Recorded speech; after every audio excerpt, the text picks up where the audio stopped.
Assalamu alaykum, hörmətli görürmənlər. Şərq Türkistan Təşviqat Mərkəzinin Köngüldəki Sözlər proqramımıza xoş gəldiniz. Bugünkü söhbət proqramı riyasətçisi mən Abdullah sizlər üçün xidmətdə. Bugünkü söhbət proqramımızın əziz mehmini Şivisiyaga ən burun kəlgən pişqədəm akimiz, siyasi fəaliyyətçi Farruq Sadiq akimiz həmənlərin huzurunda. Farruq Sadiq siz Şivisiyaga 1990 yılı muhacir bulub tuncu ketdikensiz və bir yerdə tuncu qılıb Şərq Türkistanlıqlarını səfərbər qılıb Xitay elçixanasının aldıda marş olub namayış ötküzəbdikensiz. Şərq Türkistan Mədəniyyət Mərkəzi namıda təşkilat qurub bir yerə Şərq Türkistanın ayıldızı kök bayrağını esib şu zamandaki Uyğur yaşlarını, vatandaşlarını bir yerə cəm qılıb Xitay'a qarşı bir fəaliyyət verib dikensiz. Farruq siz özünüzü qısqaça bir tanıştırıb ötken bolsanız görürmənlərimizə. Assalamu alaykum. Mən Farruq Sadiq. Özüm əsli 1942 yılda Qulcuşəhər doğulğan. Qulcuşəhərdə to'liqsiz ordunu tügütüb vaqtlarda endi to'liqsiz ordunu tügətkəndə şu institut qaldırğan işlər vardı. Çünki oxuğuşlar institutda yetməyən səbəbindən 10-cu sinifgacha əslində olish kerak endi o'qishga. Lekin shu vaqtda endi proqram shunday bo'lib 7-ci sinif tügütüb şu 57 yılı Ürümçi'de Şinjan İnstitut'a Filazber Fakültü kirdim. Şu hocundan aşağı bağlı. O vaxtlarda endi özünüz bilirsiniz qatnaşışlarına ait eğer şu yük maşinesinde Aqs'ta oturup mağsız student bulup çamadan o bu derslerinizi alırsınız, Aqs'ta oturursunuz onun için Köyton'da bir katım konusuz ki onun için Şeyho'da bir katım konusuz. Şuna kadar 3. günü Ürümçi'ye kirip geldik. Yani 7-ci tüketkenden keyin endi Ürümçi'ye bardık. Şu vaqtda endi nayt bir qizg'in bir ishlarga to'g'ri keldi. Endi biz borgandan keyin ular yerda bu stil tuzish harakati boshlandi. 57-ci yilda o'zingizning xabaringiz bor. Aslida stil tuzish harakati endi hammasini endi boshqalarni bilish kerak. Bu shu Beijingdan plan qilingan harakatdan bu. Beijingdan plan qilinib, uni endi Deng Xiaoping o'zi shaxsiy mavzuduniki buyruğu bilen şu şahsi kontrol ostiga olgan Deng Xiaoping. Endi o vaqtda bizda nimda endi dalziballar yozildi, gazetlarda har qanday endi bizga datdi hammalar ko'nglingdagi qanday gaplaringlar bor, nima fikringlar bor, sizlar studentsizlar, hammalar danglar deb Echilib yayrash degan harakat shumi? Ha, shu echilib endi yayrash. Şu hareketke biz qatnashib qoldik. Lekin men endi 7-ci sinfda kelgandim bu yerga. Ürümchiga kelganda biz yangi keldik. Lekin shunchalik qiziqish endi biz studentlarda endi 7-ci sinf bo'lsak ham nihoyat qiziqish boshlanib, o'ynash shaylik bir imkoniyatga bu. Diginimizni o'zgartib qo'ygudekda. Shu nihoyat hech kim men bilmagan endi u ko'pchilik meningcha shu vaqtda his qilmagan endi. Buning oxirida nihoyat bir dahshatli bir ishga aylanishni menimcha cho'nglar his qilmadi deb o'ylayman. Chunki u vaqtda bizniki institutda keladi Osman Ziya degan partkomning odami, uni men hamsi bilish kerak. Osman Ziya shu papkasini ko'tarib keladi. Endi shu ashuni kelib shu undan qarab nazar sepib ketadi-da. Endi bularning hammasi plan qilingan ishlarga keyin biz ideya tekshirish. Shundan biz studentlar sayrab ketdik. Mesela bir özümüz oturumuz, aşağıda bizdekilerin hemmesi şu şair, yazgıç bolman degan bolalar da endi oturuptu, hemmesi nayet üstün derecede talantlı bolalar. Bunlar endi sayrashga başladı. Bunlar dedi ki, hatta bizning sınıfımızda aldın şu ma'lum bir saqchi idorasida boshqa yerda ishlab, keyin undan qo'shilganlar bo'ldi. Ular bizga qaraganda yashi 5-6 yosh cho'ngroq bo'ldi. Ularning bo'ldi. Shundan boshladik. Endi har qanday kim aytdi, gapni o'zini aytdi. Masalan, ba'zi birlar dedi, biz nima ishkandi, o'zimizniki Uyg'urlar, mesela Sharq Turkiston degan gap shu vaqtlarda birinchi chiqqan gap. Oldinda Sharq Turkiston degan gaplar yo'q edi. Chunki Xitoyda kelgan vaqtida Türkiye'deki adamları da şu neçe adamlarını tutup kırgın kılıp öldürürken biz özümüz kögendik. Anlamadık şeyde aşağı 50. yıllara da kirip kelgen vaqtida ular aşağı birden de aşağı Türkiye'lik pan-Türkist degan nom chiqargan edi. Ular hech qanday pan-Türkist emas, shu Türkiye bilan aloqasi yaxshi, o'zimizniki endi cho'ng millat degan bo'lish kerak. Turkiyadan ko'p biz o'zimiz aloqani tiklaymiz degan odamlardan biri bo'lish kerak. Endi pan-Türkist degan bo'lish degansiz bu dushman emas endi. Pan-Türkist hech vaqtda bir qurol bilan qarshi birisiga qarshi ko'rsatmagan. Lekin ularni pan-Türkist deb ayblab ketayotgan shu vaqtlarda. Shu vaqtda Sharq Turkiston degan gap qilish endi mumkin emas edi, lekin baribir studentlar boshladi shuni. Sharq Turkiston endi o'zi oldiga bo'lishi kerak. Öz aldığımız mustaqillashish kerak degan. Xitoy degan gap yana chiqdi birinchi qitim. Xanzo degan gap bu vaqtida bor edi, lekin Xitoy degan gap chiqdi. Qani ko'rdingizmi? Ma ruhlanishni, odamlarning ruhlanishi, odamlar har kimning o'zining qanday eti bo'lsa shuni etishga boshladi-da. Hech qanday qo'rqimsiz. Bular bildiki, biz bildik. Bizni bu endi siyosat, endi Xudo xolsa o'shaning bilan biz ozodlikka chiqib ketamiz dedik-da biz. Shundan boshlandi endi. Daziballar yozishga boshladi, sayardik.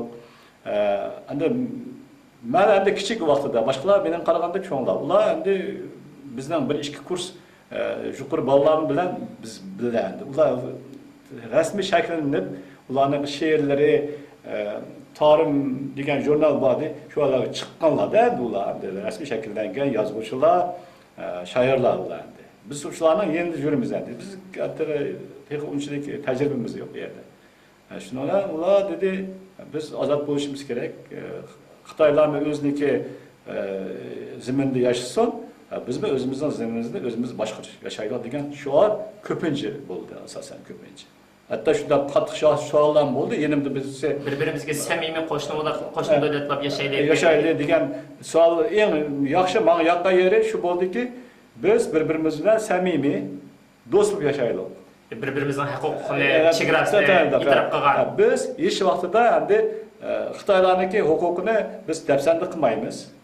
Ularning ziminini biz besib olmaymiz, ularni besib ularni bizning ziminimizga endi hech qanday daxli bo'lmasin. Biz erkin yashaylik. Ularni o'ziniki ishini qilaversin. Endi siz shu o'quvchilar harakati boshlangan vaqtda bu ichilib yayranglar, ko'ngildagini danglar degan shu anni o'rta qo'ygan vaqtda sizlar o'quvchilarga chavocha holatda nima qilganmi yoki o'quvchilarning bir vakillari, o'quvchilar uyushmasi degandek bir intizomli tashkiliy holatda bir narsa qurilganmi shu vaqtda? U yerda bunda rasmiy masalan biz masalan auditoriya deymiz, yani sinfni institutda o'qiganlar institutda auditoriya deydi. O'tiramiz o'shada 20 kishi biz bir sinfda. Ashlarning hammasiga biz kirib o'quvchi deydi, qanday fikringlar bor, zamonaviy fikringlarni aytinglar deydi. Keyin biz o'zimizning fikrimizni aytamiz o'shada. Biz maktabdaymiz, uni shakllantirib, uniki cho'ng bir klub bor, Shinjang institutniki shu cho'ng klubi o'shada yig'ildi. O'shada uniki biz endi biz shu shakllangan fikrlar o'shada endi minbardan aytildi. Masalan, o'quvchilar nomida fikri bakada namoyandalari chiqib, har bir o'ziniki aktivlari chiqib, fikr qildi. Bizning fikrimiz bunday deb uniki dadziballar, gazetlar yozildi, tamga yozildi. Masalan, bir kunki gazet aytishga yo'q, ya'ni boshqa gazetlar o'shada hamma o'zining fikrini yozib, choplashga huquqi bor edi bularniki. Shuning bilan bir oydan ko'proq vaqt endi 2 oycha vaqt o'tdi desak bo'ladi. Demak, buni qisqartib aytgan vaqtda o'quvchilarningki asli ideyasini qizish, ideyasida ko'nglida nima borligini qizib chiqib, o'ziga qarshi harakatlarni bir-birlab yo'qotishga suiqasd planlangan bir harakat desak bo'lamdi shu vaqtdagi harakatlar. Bu planga u keyin bilsak so'zsiz shundaqki u. Chunki ularniki masalan shu vaqtdagi Kommunist partiyaniki asosan ideyasi bular endi Sharq Turkistonni o'z vaqtida men bilaman 49-yildan keyin Sharq Turkistonga askar avatgan bular. O'shada undan oldin endi Sharq Turkiston bilan endi ondan oldingi nemisini aytsak, Şinş Saylan hükümeti Şinş Saylan hükümeti aldırılgandan keyin yana şu Gomendan hükümetinin özüne vekili yerde Ürümçide oturgan şu hükümetniki. U yerde ondaki avtonomiya yoki boshqa degan narsa yo'q endi. Faqat Şinjan deb atilgan zemindi endi bu. Şu vaqtlarda endi ularda şu keyingi vaqtlarda 50 şu 48-49 yillari aslida şu nimadan Yangandan mavzudan o'qisi kelgan Sharq Turkistonga kelib bundaq shu vaqtlarda o'zi yurakka qo'l sepib qolgan. Shu Uyg'urlarni o'ziga tortish uchun, o'zining siyosatiga tortish uchun shular kurash qilgan. Gomendan bu yoqda ularni kurash qildi. Gongsandanma o'zi kelib shu vaqtlarda shu yangadan kelgan. Uni shu biz kichik endi, lekin baribir anglagan shu gaplarni. Mashtab mavzudan degan bir cho'ng baka şu Komünist Partiyanın başlığıke şunu ukusu kepti bir kelip bunda. O'g'ilchida tug'ilib siz inandin keyin 7 sinf shu vaqtdagi hozirgi 12 sinf ma'lumotiga to'g'ri keladigan 7 sinf ma'lumotini o'qib inandin keyin Shinjang institutiga kelib shunda o'quvchilar harakatiga qatnashib ichilib yayrash programmasiga qatnashibsiz. Inandin keyin sizningki bu tarixingizga qaytsak hozir. Bu Şarkı Türkistan'dan Şilsiye'ge 1990 muhacir bulup tunca kettikensiz ve bir yerde tunca kılıp Şarkı Türkistanlıklarını seferber kılıp Xitay elçixanasının aldıda marşta olup namayış ütküzeptikensiz Şarkı Türkistan Medeniyet Merkezi namıda teşkilat kurup bir yere Şarkı Türkistan'ın ayıldızı kök bayrağını esip şu zamandaki Uygur yaşlarını, vatandaşlarını bir yerге cem kılıp Xitay'a karşı bir faaliyet biriktikensiz. Hem de şu hayatınızdan, siyasi hayatınızdan ağan tecrübe savaklarınız, qilishga tegishli, qilmaslikqa tegishli degan shu ikki nuqtani cho'rdigan asosda ko'rmanlarga qanday tavsiyalarni qilasiz? 90-yili 7 ayning 17-si kelgan diye. Kelib mashada bir qancha yillardan keyin mashaning rasmiyatlarini o'tab keyin undan keyin biz oldin mana nimada Skutxa degan bir yer bor. Bizlar hozir mashada Uyg'urlar yashaydi. Uyg'urlarningki ikkinchi bir top Skutxa degan ashad yashaganmiz oldin. Keyin undan keyin mana nimada hozir ham bor deydi, mana Westeros universitetida yana bir yer bor, u yerda yashagan. Keyin 94-yildan beri Renki bir yashayman. 94-yil. Renki ko'chib keldik. Ashada biz kelgan vaqtimizda Renkibi endi hozir Renkibi endi albatta o'zgarib ketgan. U vaqtlarda endi yana boshqacharoqda edi. Biz kelgan vaqtimizda ko'pincha yerda 54 millat bor ekan. 54 millat. Keyin biz bunday qilsak biz 55-millat bo'lib keldik. 55-millat bo'lib keldik. U vaqtda mening oilamni kelgan vaqtida o'zimniki oilam, kuyovim, shular, uniki asta endi vatandoshlar yerdan bu yerdan keldi endi bular.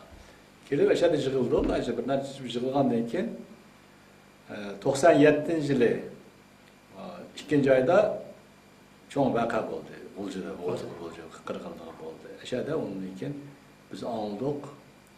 Undan keyin shunchalik bir qirg'inchilik bo'lib ketibdi endi. Bu qirg'inchilik endi bizniki mayda hur dunyoda yashayotgandan keyin biz ovozimizni chiqarib Xitoyning shuncha siyosatini biz qattiq biz shuna qarshilik ko'rsatishimiz kerak degan niyat bilan endi biz bu Westerosdagi qozoq qarindoshlarimiz bor ekan. Ashlar bilan gaplashib, ular namoyish uyushtirdik endi. Şu 2 ayının 7'si mi, şundan bo'lsa kerak, ya 8'i mi, shundan keyin bo'lgan gap. Namoyish uyushtirdik. Ashada endi biz ular bir avtobus bilan endi keldi, Westerosdan qozoq yo'ldoshlari, uniki mayadiki turk yo'ldoshlari, uniki atrofdagi o'zimizniki uncha tanishlari, ashlar qilib biray yuzdek odam bo'lib, Xitoy chiqqan, biray yuzdek odam bo'lib, shu ko'k bayroqlar endi vaqtlarda bizda yo'q, o'zimiz tepib uni Aşağıda götürüp elçixanasında namoyish o'tkazdik. 2 ay 97-yildan gibi. Keyin endi u yerda endi qanchalik odam bor deysiz. Bu yerda ko'p odam yo'q. Keyin asta-asta bu yerdan kelgandan keyin 5-oyda shu 5-oyning 7-kuni Sharq Turkiston jamiyatini qursak bo'ldi deb, shu Sharq Turkiston jamiyatini qurgan.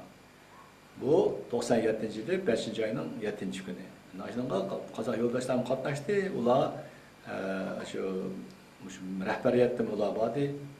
Shunda o jamiyatni qurib biz ko'p faoliyatlar o'tkazdik. Bu yerda namoyishlarni o'tkazdik. Doim shu odatdagi mana hozir isloh qilayotgan namoyishlar masalan 10-oyda qilamiz namoyishni, 10-oyning 1-da o'tkazamiz, 2-oyning 7-sida o'tkazamiz. Mana shu o'shatdagi ma'lum cho'ng-cho'ng voqealar bo'layotgan vaqtda namoyishlarni o'tkazdik. Bundan tashqari Tibet komiteti bor bu yerda. Oshlar bilan hamkorlashib, oshlar bilan mashlan shu cho'ng-cho'ng ko'chalarda turib, ashada Sergey Story deydi. Ashada turib, bayroq ko'tarib, o'zimizning lozunglarimizni, ashada plakatlarimizni olib chiqib, ashada mikrofonlar orqali Qashqadaryo Sarkiston davosini yetkazdik ana ashada. Yerda doim qizg'in o'tadi bu namoyishlar. Tibet komiteti qatnashadi, ularni kelib o'zining nimalarni aytadi, o'zining bizga bo'lgan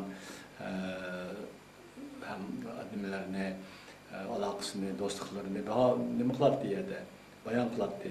Shunlar bu namoyishlar cho'ng bo'lib nima qilgandan keyin asta-asta undan keyin qarasak endi bu yoqdan endi ko'chmanlar kelyapti endi. Asosan endi u vaqtida Qozog'istondan kelishga boshladi.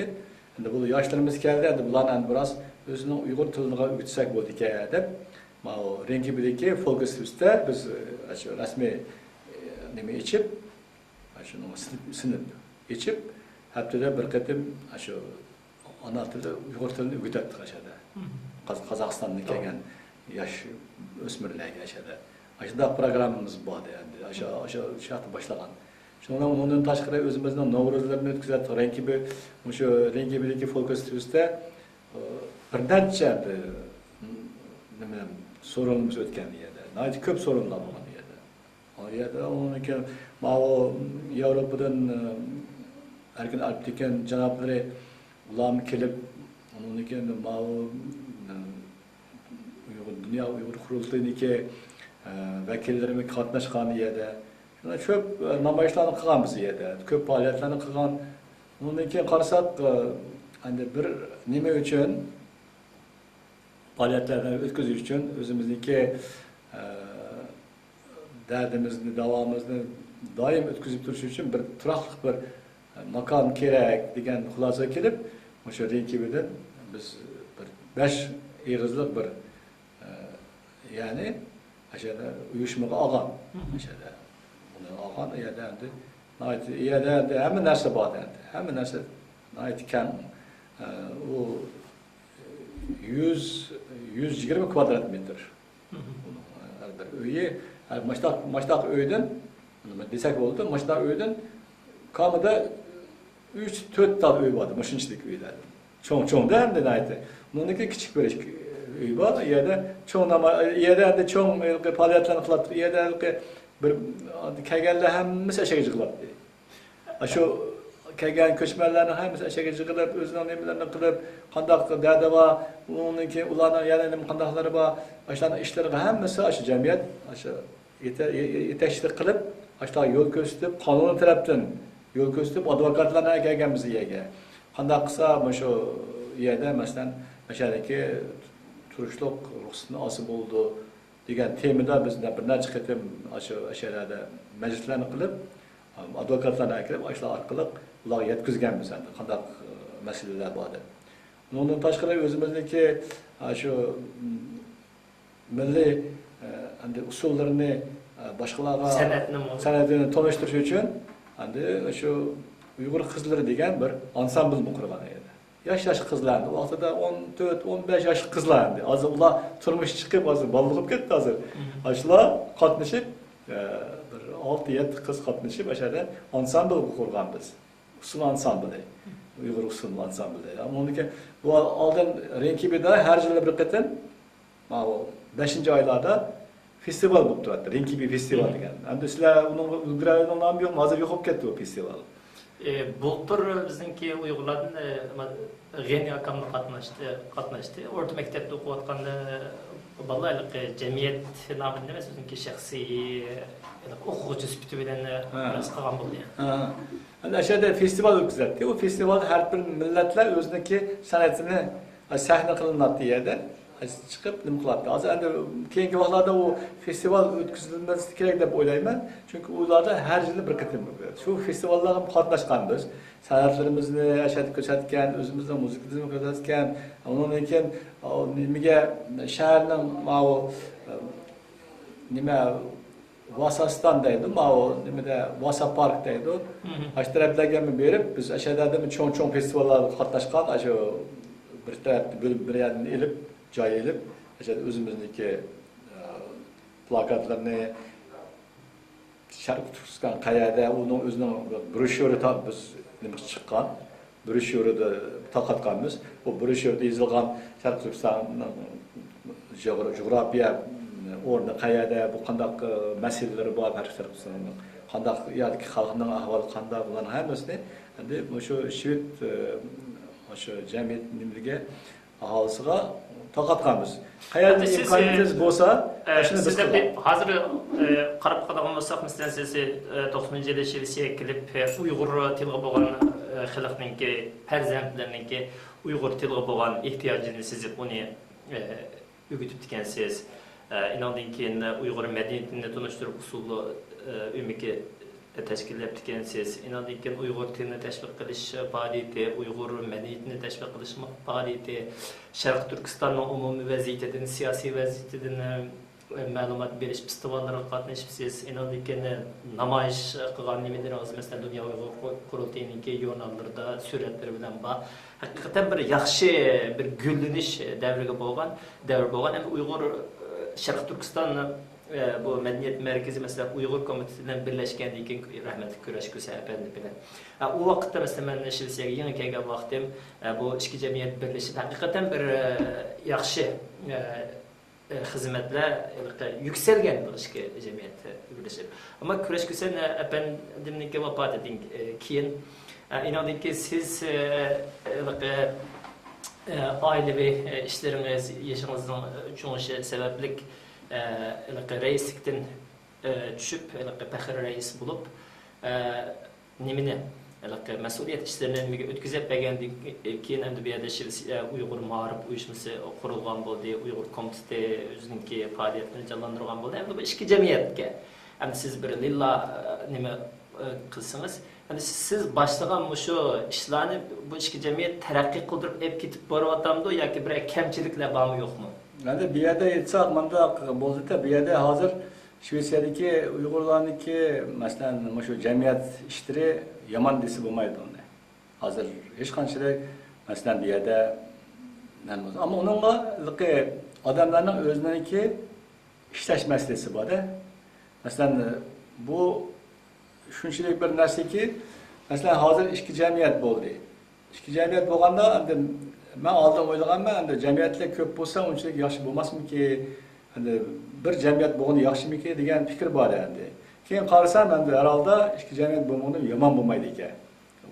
Chunki har kim u o'zining oldiga ishlaydi, bu o'zining oldiga, lekin bu ikki jamiyatning o'rtasida raqobat paydo bo'ladi biraz. Shunda ozgina bo'lsa-ma, shunda bir nimalar raqobat desam bo'lmaydi, endi bir farqi bo'ldi endi bu yerda.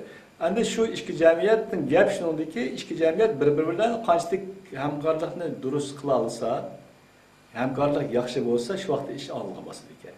Agar ikki cemiyet bir-biridan aloqasi yaxshi bo'lmasa, vaqtida bir jamiyatniki shu yoki boshqa jamiyat bilan ikkisini nimasi unda bilinib qolgan gap. Masalan, qaysi jamiyat qanday ip ketyapti, masalan, shu mundaqlab hammasiga ayon bo'lib qolgan gapda, buni yo'shirib bo'lmaydi, buni hammasi ko'rib turgan gapda, buni nima qilsa soddilik bo'lib qoldi.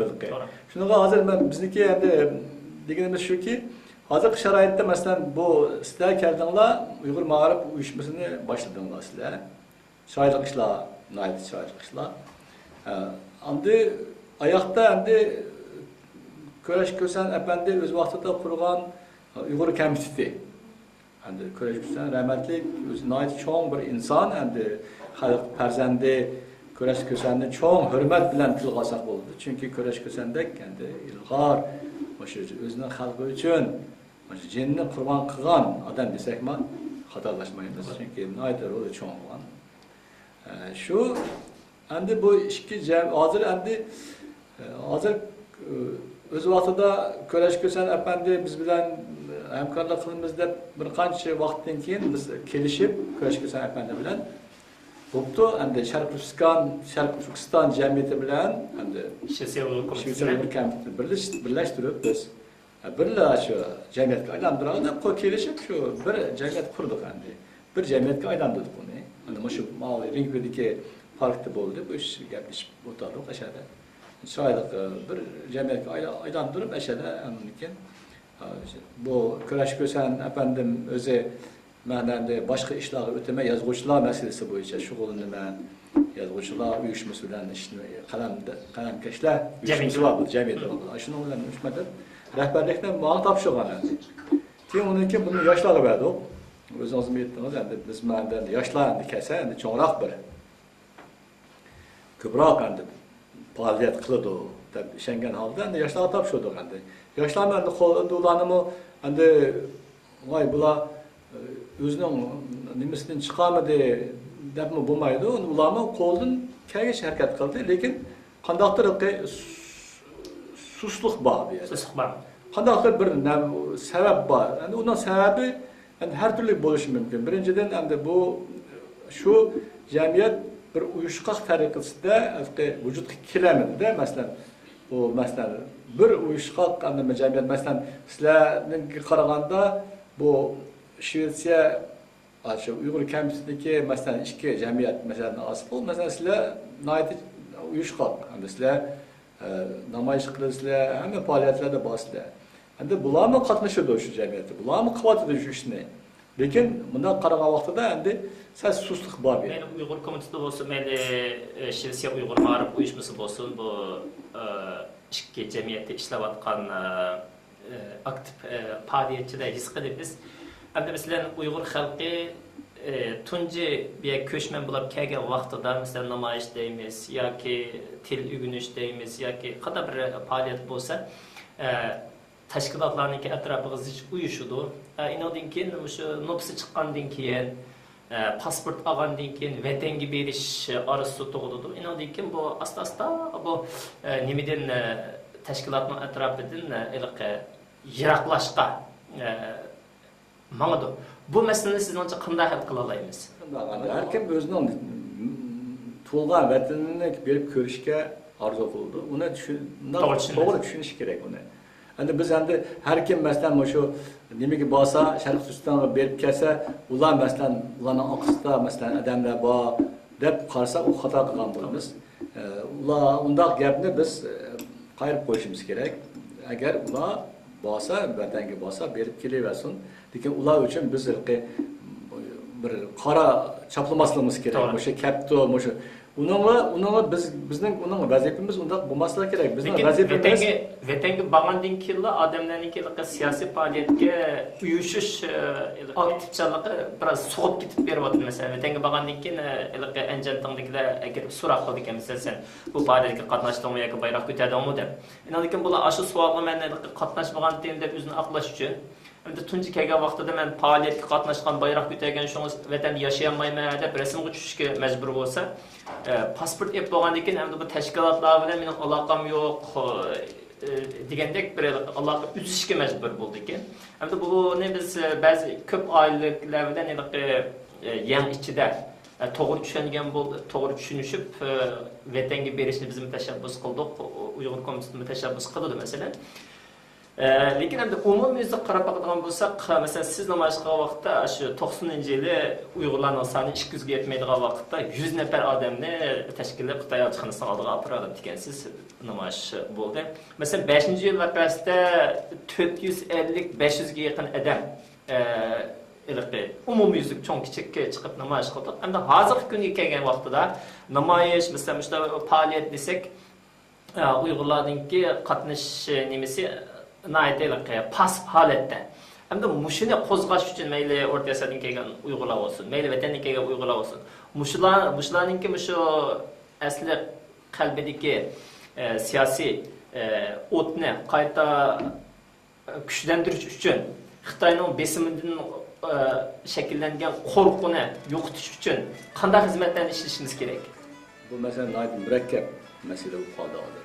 Chunki hozir ko'ryapsizlar, masalan, namoyish desa, nayt az odam chiqyapti. Biz o'ylabdik, necha yuz odam chiqishi mumkin edi, aslida chiqish kerakdi aslida. Buni endi biz bundoq bir kunda bo'lgan ish emas, bu Xitoyniki shu natijadan beri ib borgan siyosatniki natija desak bo'ldi buni. Bundoqla tasodifiy ish emas bu. Mesela Qozog'istondan kelganlar, mesela Qozog'istonda o'zingizlar bilasizlar, Qozog'istonda endi Uyg'urlar endi mana uyushqoq ahvolda, lekin ularning faoliyati naytsus. Mesela Xitoyga qarshi bundaq endi unchoq bundaq shior ko'tarib etolmaydi yerda.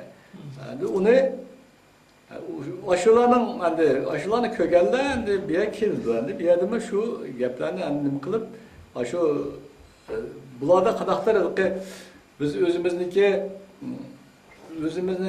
shu Uyg'urlardan majda faktimiz borki, birdan bo'lib qolsa, "Ey bolam, sen maya kelgina, Allah nima qilib qilaversin" degan gaplarimiz bor. Sen mayaqsın, Allah qilaversin. Ota-onalarning gaplari bor ishda. Uni ko'p anglagan. Biz vaqtida hech vaqtida men masalan bolalarimni "Voy sen maya kelgin, mayaq tutdug'in, sen yoq chiqma" degan emas. Birinchi qatim namoyishlarda, necha namoyishlarda, hatto o'sha o'tkazgan bütün faoliyatlarning hammasida bilan bolalarim qatnashgan. Ularga men deb turman, "Mana bu qilinglar, mana bu qilinglar." Hammasi qildi. Yani shularga endi bu mana endi har bir oila o'zining ota-onalari bolalariga shuni deb turish kerak, o'gitish kerak. Chunki bu masalan bir namoyish chiqib buni qilish o qiyin ish emas u. Lekin namoyish chiqmasdan turib biz dardimizni bularga tunishtirolmaymiz biz. Biz masalan o'zimiz qarshilik ko'rsatmasdan turib, agar bizga endi boshqa tarafdan qarshilik ko'rsatishga imkoniyat yo'q bizda. Shvetsiyada yashayotgan umumiy tashkilotlarga, umumiy Uyg'ur xalqiga, yosh bo'lsin, qari bo'lsin, hamda shu o'zini Uyg'ur deb sanagan har bir shaxsga umumyuzlik bu yerda Shvetsiyada bir shu Uyg'urlar mashada biz cho'ng bir endi jamiyat hosil qildik mashada. Uyg'urlarniki masalan kam deganda bir necha ming odam mashaga o'rinlashdi. Ularning bolchaqlari va ularning yashaydigan uylari bor, hamma narsasi bor. Ular mashaniki nimalar mashaga kelib o'rinlashdi endi. Endi Uyg'urlarning ahvoli Qozog'istonda ham yaxshi emas, Qirg'izistonda ham yaxshi emas har sharoitda. Vatanda uningmi battar endi. Ko'chmanlar kutiladi. Ular keladi yana. Ko'p yig'ilish mumkin bu yerda. Yana ko'p odamlar kelib qo'shilishi mumkin. Lekin shuningga endi bularga meniki aytadigan gapim shuki, sizlar kelibsizlar, birinchi endi bizniki endi beshimizdan ko'p fojiali ishlar o'tdi endi. Endi shuning qaramasdan Shvetsiya kichik mamlakat bo'lishi qaramasdan. Bizni endi boshqa millatlarga o'xshashlar kutib oldi bu yerda. Hech qanday boshqa millatlarga qaraganda bizning hech qanday huquqimiz bu yerda kam emas bu yerda. To'liq huquq. Endi bular aytadigan menen gibi mashaga kelish kerak, bular shved tilini yaxshi o'rganishi kerak. Shvedning qonunlariga xiloflik qilmasdan turib, qonunlari bo'yicha tez orada tilni o'rganib, cho'ng o'qishlarni o'qib yoki o'qimasama bu albatta mashani ishlarni bir adam kelgandan keyin mashada Shvetsiyaning ishlari o'rnashib, Shvetsiyaga ijobiy yerlashgan. Bu shved tilida bu etablering deydi. Mashaniki ishiga mashaning o'rnish degan bu adam. İglik tiklash. Bular o'ylamasdan turklar masalan Germaniyaga kelgan vaqtida o'ylabdiki, biz aytib ketamiz, o'g'in ketamiz debdik. Mana 50 yil bo'ldi, hech kim ketgani yo'q bu yerdan. Necha million aşağı turklar bor masalan Germaniyada. Aşağıdan o'rgansak bo'ldi biz. Aşağıdan nimasi bizga o'xshab ketadi. Bunday qarasak. Birinchi kelgan vaqtida g'urbatchilik, masalan hech narsa yo'q. Endi asta o'zimizga atrofga keldi, mechitlar paydo bo'ldi. Yetib qoldi 320 million, 4 million turk Germaniyada bor. Ularni bizga o'xshab o'z vaqtida kelganlar endi. Ashlarni bizni o'ylashimiz kerak. Biz endi o'zimizdan vatanimizga ketamdi, ketmamdi, u Xudoning ishi. Xudo buyursa, endi biz ketmasakmi, bizning bolalarimiz bosima, endi oshumi uni qilish kerak uni. Lekin shuni biz bilishimiz kerakki, bizning vatanimiz hozir masha bo'lib qoldi endi. Mushuni faqat mashani o'ylab ish qilishimiz kerak. U yoqqa borgan bilan bizni hozir tura olmaymiz, yerdan bir faoliyat o'tkazolmaymiz. Uni unutish kerak u yoqni. Ben onu deginim, endi o'zimlarni vatanlarni unutinglar deginim yo'q. Lekin biz fakt bo'lsa, masalan, hozir sharoitda mashasini vatanimiz. O'lmaydigandek dunyo tap, ayt yuldigandek ibodat qildiganga o'xshash, endi biz shu Shvetsiyada mangu yashaydigandek yerlashishimiz, ayt vatanni ozod qilib ketadiganligidek vatanni unutib qolmasligimiz kerak degan shu tasavvurni o'zimizga tatbiqlasak bo'lamdi. Albatta, bu yerda oz bo'lgani uchun bu yerdagi shu qo'shilib ketish xavfi bor. 10 yildan keyinmi, 20 yildan keyinmi? Mushu qo'rqini gapimiz bo'lyapti. Endi mushu qo'rqini yo'q qilish uchun. Masalan, siz o'z vaqtida Sharq Turkiston madaniyat markazini ochgan vaqtingizda birinchi turkumdagi O'rta Osiyodan kelgan qarindoshlar Uyg'ur tilini rasmiy sinf ichib o'rganib ekan. Ammo 4-5 yil bo'ldi bu Uyg'ur tili o'rganish oilalarga markazlashgan bo'lsa, undaq bir yillik maktab sinf shakllantirib unda bo'lmaydi. Ammo endi bu Uyg'ur ma'rif uyushmasi, masalan, Uyg'ur tili o'rgatyotdi, Qur'on darsi o'rgatyotdi, lekin mushu vatandan kelgan Uyg'urlar, O'rta Osiyodan kelgan Uyg'urlar deydigan bir yillik til bilan ta'sirli bo'lmaydigan bir ma'naviy parda bor bu yerda. Mesela siz, ben bilen sizin ağırlığınız yok, siz ben yaxşı düşünüme, siz beni yaxşı düşünürsünüz, biz yaxşı paranlaşalayımız. Ama umum yüzlük Orta Asya'dan kelgen ikinci avlat musafir olup kelgen Uygurlar bilen, vatandan kelgen Uygurlar bir fikir, birlikki bo'lmaslikdan vatandan kelganlar qaqshaydi, Orta Asya'dan kelganlar qaqshaydi. Lekin mushuni bir amaliy maydonga o'tib, mush pardani yirtib tashlab, Uyg'ur tilini birlikte o'rgatadigan, dinini birlikte o'rganadigan, siyosiy faoliyatni birlikte qiladigan bir xil muhit shakllanmayapti. Mushu ikki muhitda yashagan, O'rta Osiyo muhitida yashagan vatandan bevosita kelgan Uyg'urlarni bir araga jam qiladigan qanday bir faoliyatlarni tavsiya qilasiz masalan? Endi u mushumu nihoyatda diqqatga sazovor bir masala bo'lib qoldi hozirgi sharoitda, chunki unimi mundaq tushunsa bo'ldiki, chunki boshqa millatlarga qarasam xuddi shundoq. Chunki ular masalan Iroqdan kelganlarni hisoblasak masalanda, Iroqning qaysi shahridan keldi, uni qarab, o'lmashada ular moslashadi ekan ular. Endi har bir har kim o'ziniki vatandan kelgan bo'lsa, ularga yaqinroq bo'ladi aslida. Chunki ularning gaplari bir-biridan qovushadi, bir-biridan nima qildi. Masalan, bir yerda so'rovlardan masalan o'tirib qolsa, shu o'zining yerdan kelganlarning yerida o'tirib oldi. Uni odatdagi bir narsanda, uni qilib qilmas. Lekin shuni qaramasdan turib, endi bizniki shu Uyg'urlar oz bo'lganligi uchun shuni hisob qilib, biz ota-onalarga jekib desakki, bular hech vaqtida o'zlarini ya yoqqa bu yoqqa nima qilmaslik kerak. Endi buning uchun men o'ylayman, cho'ng bir majlis qilinsa, ashada har kim o'zining fikrini bersa. Nemishga mashlaq bo'lyotdi? Nima sababdan biz qanday qilishimiz kerak? Kelajakda qanday qilsak biz bir-birimizdan yaxshi yashalaymiz. Qanday qilsak bizning bolalarimiz abdishalaymiz. Shu masalalarni hammasini ochiq oydin etilsa ashada. Bundan shuni qarab turib, asta-asta shuni yurgizsa bo'ldi deb o'ylayman. Allah razı olsun. Programımızı bir şeyde ahırlaştırırız. Faruk Hakam'a Allah köplep ecir ata kılsın, ömrünüzü uzak kılsın. Ailemizge, balıvaqıllarımızga salametlik ata kılsın.